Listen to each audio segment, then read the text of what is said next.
Hi, class. I'm going to go over the part B, where teachers can provide a differentiated experience for different children and where they can provide different spots for children to include one another. So, something I've seen in classrooms is computer time or tablet time where children are able to take their Amira or whatever program they're using and take that free time to just go ahead and work on their schoolwork first, and then sometimes they can do drawing afterward. And I think one way to be very inclusive with this would be to have children who are struggling in the subject that they're learning on Amira that day to team up with other kids. And I know they can't do that with the state learning objectives, such as the program I mentioned, but for their other learning, how fun would it be if we adapted it to include other students? So it could be a student who has a developmental delay.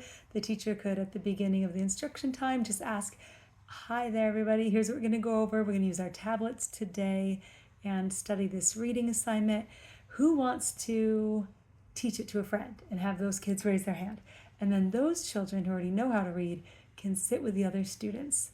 This is something that I have gratefully seen with one student in my son's classroom. She can already read, so sometimes she will read to my son.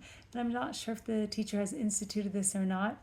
It sounds like it was just spontaneous, but we can trust the children to be little learners and little helpers and to help other kids feel included.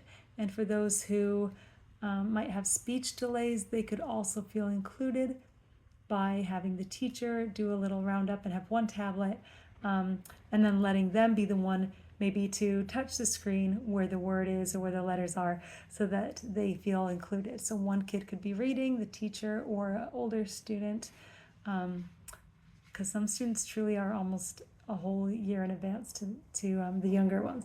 So one of those students could then help those kids so that they feel included instead of just feeling like they can't read, and so now they're running off to a different station or they're getting distracted. So having a classroom that is inclusive and makes sure that each student has a place they can be, each student has a place where they feel included, and where students who have grasped the concept get to now teach it so it further cements it in their mind.